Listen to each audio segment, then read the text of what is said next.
This is Global Tel-Link. You have a prepaid call from Larry, the mentor. An inmate at the California State Prison, San Quentin, California. Last time we left off was you exiting LA County Jail. I'm going to let you take it from there. What was next in your life? So I got out of the county jail, back on the block, hanging out with the homies. And at this time in the community, there was a spike in gang and gun violence. You know, the gang had entered into a war with a neighboring Hispanic gang. And so it was drama, right? And, man, I'm out there on the block in the middle of it, you know, selling drugs, robbing, gang banging, running around crazy. And, you know, this was during the Banging on Wax era, so, you know, that was our soundtrack at the time. And I was off probation, so I didn't have anything hanging over my head at the time. And I was just real loose in the street. And at that time, I had several girlfriends in the projects that I was messing with at the time. And after leaving my girlfriend in Bryan, Texas, the girl that I was talking about marrying, you know, the plan was for me to go to the Navy, for her to go to Prairie View University. After my deployment, come back, get married, start a family, that sort of thing. I left her in Texas and came back to the hood and just got swallowed up. Now, around this time, you became a father? Yeah, around this time, I conceived my daughter. And when her mom gave me the news, I was happy about it. I was upbeat about it because I was living so crazy that I felt that if I get killed out here, at least I'll have a presence still in this world through my child. But knowing that there was a baby on the way didn't have the effect on me that it should have, which was to pull me out of the streets and let me start focusing on getting ready for this child to come. I was actually more focused on running the streets. This call and your telephone number will be monitored and recorded. So you said you thought it was going to change you, but it didn't. The streets were just that powerful, huh? I didn't think it was going to change me because I didn't want to change. I was just, it was so much going on, man. I'm talking about that was the craziest time of my life. Was one of the crazier times of my life. And I didn't want to change. I was, you know, 18 years old, 19 years old, you know, going on 19 years old at the time, and with no sense, you know. So, you know, looking back on it, the question was always, well, if you knew you had a child on the way, why didn't you straighten up? I mean, everybody I was in the street with had a child or a child on the way or multiple children, and they were still on the block. So there was no, it wasn't one of those things like dudes in the street have a child or have a child on the way and they get out the streets. That wasn't what I saw. It happens, but that's not what I saw. That wasn't my experience with it. So I stayed in the streets with it too, thinking that I would be able to somehow, dare I say, get rich or acquire enough to get myself and out of the streets and potentially do something for my kid along the way. And it didn't work out that way. What was a typical day like for you back then during this unfortunate war that you were going through in the streets? So at that time, I was spending a lot of time at my grandmother's house on the projects. My dad was still staying in Lakewood. My mom was staying in Altadena. So instead of me going back and forth between Lakewood and South Central, back and forth on the train or whatever the case, G rides and all of that, I would just stay at my grandma's house for weeks on end. So typically I get up probably 7, 8 in the morning, take a little stroll through the projects, basically just checking out the scene, patrolling, probably go to the corner store, grab some snacks or something, some blunts, go back to the grandma's, maybe crash out or maybe get dressed depending on what's going on. Crease up, come outside. At that time, I had a green travel bag that we used to conceal weapons in. So I would fill up the travel bag and head to the block, head to the front, 55th in between Holmes and Long Beach Avenue. We call it the front because it's at the front of the projects. And that was where me and my crew, did our thing at, where we like to hang out and do our thing. Go up to the front, distribute weapons, and post up, sell drugs, smoke weed, drink, try to find something to get into before the night, depending on what happens during the day. If there was a sighting of an enemy or some kind of run-in during that day, go down there and see what it's about. Go down there and retaliate. Nightfall come around, go hang out with the homegirls, party, drink, and depending on what happened that day or how we feeling that night, probably smoke some sherm or whatever, jump in the G-Ride and go down there and start some trouble, come back to the projects, post up. My crew wasn't the type to go do something down the way and then run in the house. We'll go do whatever we do, come back and post up and wait for them to come through and then do it again to them when they think they're going to come through. And that was one of the ways that we kept them, we kept the pressure on them. You know what I mean? We're going to go down there and do something to you. And then when you come back down here trying to do something, we're going to be ready. You're not just going to find some people that's unaware walking around. And it was crazy. The police presence was at all. Hood was hot as cayenne pepper,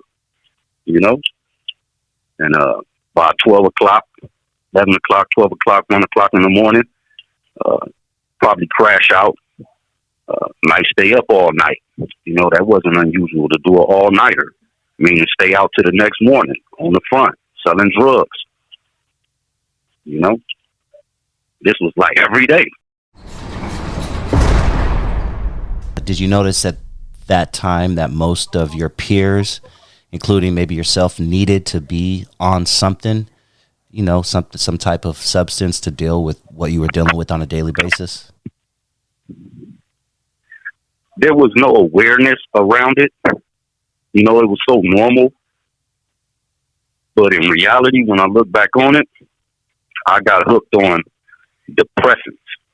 I liked it, marijuana, alcohol, and eventually experimented with PCP, right? I liked it at come down because my adrenaline kept me up all throughout the day. I didn't do uppers, cocaine or meth or anything like that. I was already flying up the edge of my seat all day long. So I would like to do depressants, marijuana, alcohol, and such, right? And so that's how the addiction was formed. You know what I mean? High all day on adrenaline, trying to come down off of it with marijuana, alcohol, and sex. The PCP, I experimented with it. After a few times, I left it alone. I got stuck. I got stuck on it before, so I was like, it was too strong. I didn't like it, even though our favorite thing was to mix it with the marijuana to try to balance out the tranquilizing effect. But I still ended up getting stuck one night where I had to get my homeboys had to carry me home. And I didn't like that feeling of not being able to move and be out here in the streets and anything can happen. I got to depend on somebody else to keep me out of harm's way.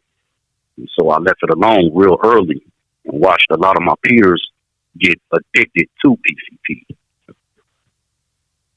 PCP. What's that feeling like? I know you mentioned being stuck. Can you explain what it's like partaking in PCP? This call and your telephone number will be monitored and recorded.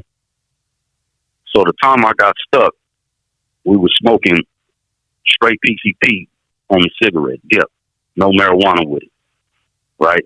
And it's potent that way. It's super potent.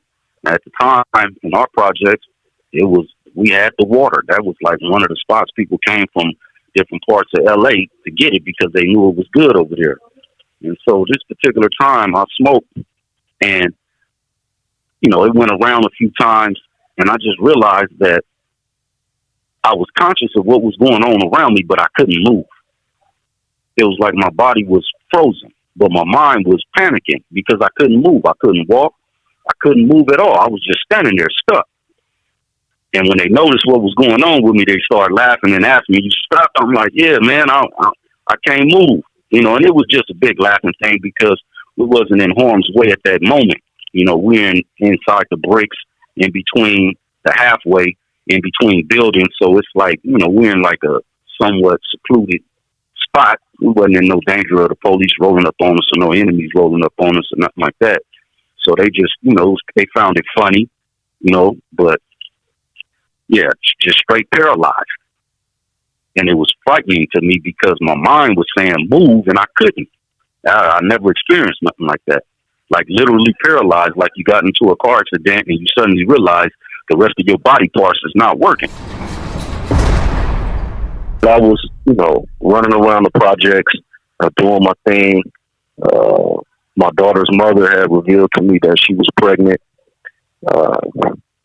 It didn't slow me down. I started to move even faster, thinking about how I could put some money together and kind of get things situated at least for a baby shower and, things after that. At that time, I was involved in a high volume of robberies. That became my thing that people knew me for. And I ended up catching a case in Huntington Park. Police spotted me and my co-defendant trying to make it back to the projects. They surrounded the projects, and they got us. They apprehended us. Took he and I both to jail, Huntington Park. Before you knew it, I was looking at 19 years in prison at 18 years old. What was going on through your mind mentally when you found out you may be spending the next 19 years in prison? I didn't believe it. I thought I could beat the case. I thought the evidence was... I was thinking of all the reasons I could get out of this case or at least get it down to something reasonable. But then I found out what a package deal is. We both got to take the deal. And they had me as the lead man, so I was facing the most time. Fortunate for me, my co-defendant, he was willing to take whatever deal I was willing to take, to help me out, So finally, we got the deal down to 6 years with 85% and 2 strikes for me. And he ended up taking a deal for like 4 with half. And so off to prison we would soon go after spending some more time in the gang module in LA County Jail. What was your child's mother? What was her reaction? What was going on with your family around this time? Can you give us a, insight as to what they were going through at this time? My child's mother, my daughter's mother, she was very young at the time. I was 18. She was going on 16. I had just turned 18, and so we were both really kids. She was still staying with her mother. I guess when she found out that I had gone to jail, she didn't actually know, what to do moving forward. My mom found out that she was pregnant. She took a trip to LA from Altadena, met my daughter's mother and her family. And shortly after that, my mom told me, you just do what you got to do. Walk this little time off. I got you, and I got her and the baby when the baby get here. Don't worry about them. And my daughter's mother ended up moving with my mom. She moved her into her home with my brothers and sisters and cousins who were already living there. And, gave her that good foundation before the baby even arrived. And she continued to live with her for some years after the baby was born, my daughter. Call and your telephone number will be monitored and recorded. Talking 90s, young black male, gangbanger. What was your interaction like with the police around that time? So we're talking like 96, 97. All my interactions with the police in the Newton division was when I see them, getting the win. They started to recognize my face. I was becoming a regular for them every time they drive down 55th, 54th, and down Holmes Avenue. Anytime they were in the projects, they were starting to see me. I stood out. I'm bright skinned. I wear a lot of red, and I'm easy to spot. So they started really harassing me, trying to figure out who I was, where I come from, what's the deal with me. So it wasn't a pleasant experience at all. At that time, we had Arsenager was a gang cop. Brooks was on gang detail. These were police officers. Sergeant Vance. These were police officers that was hard-nosed, hardcore, and man, it was something. Did this was obviously after or around the time of Rodney King and that whole situation, but did you or did anyone around you experience any, cops who were super rough with them, doing things that they probably shouldn't have did, maybe even planting things on them? There's a history, especially in Los Angeles, of police, doing people dirty. Yeah, so there was incidents in the projects throughout my time growing up over there. Stories about guys in the gang getting into squabbles, straight head up fade with the cops. There was other incidents where individuals were picked up and dropped off in rival gang neighborhoods. There was other incidents of just getting roughed up. I was on the roughed up end of the spectrum, just really getting manhandled anytime I came into contact with them. And this is one of the things that built up that vitriol towards law enforcement for me. So the irony in all of this is that my mother is a CHP dispatcher, right, at the time, working in LA at an office just outside of Koreatown. So I would go up there often to see my mom or to get a ride home with her to Altadena or whatever, and I would have to actually go into a substation and interact with CHP. You know what I mean? Dispatchers and officers. And they were perfectly fine with me. They treated me swell. They knew my mom. They loved her. They didn't really know anything about me. I was just Sandy's kid. You know what I mean? So that was just really weird to me. In my community, I'm a criminal, outlaw, and vandal, the guy they want to put away. And when you take me outside of my community, where nobody really knows me, I don't present myself like that, and I'm not doing any particular crimes, for them to be harassing me or anything like that. And they treat me swell, like a real citizen. Now let's go back to your first time heading off to prison.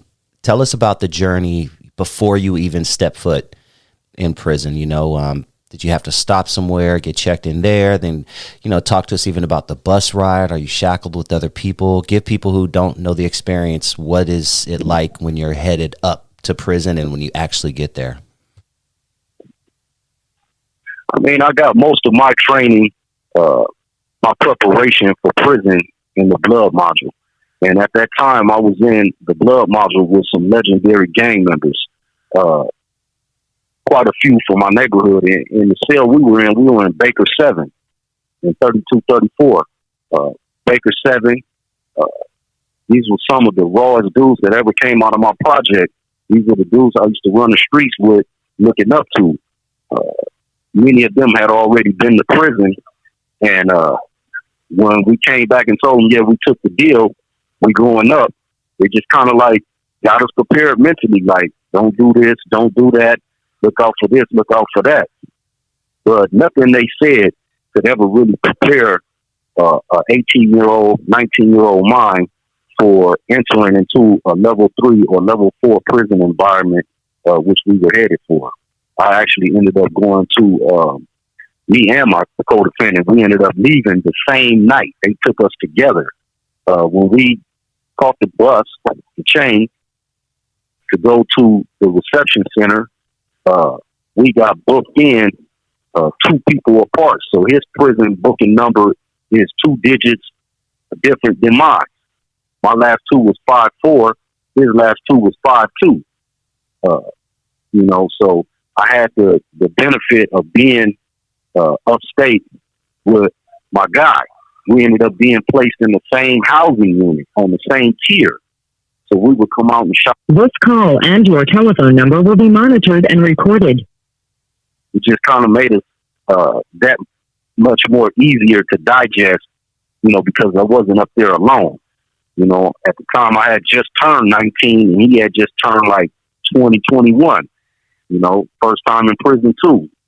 And the thing that really made my stomach turn was we got a chance to see one of our childhood friends from the neighborhood who was already in Delano reception in a different block on that yard. And we could see him in the window when we were out in the yard. And we were asking him from the yard, how much time you got? And he put up the number 5, and he put up the number 4, and then he put up a L behind it. And he was only a year or 2 older than me. By the grace and mercy of Allah, that brother was home this year. Shout out to my guy KJ Farouk.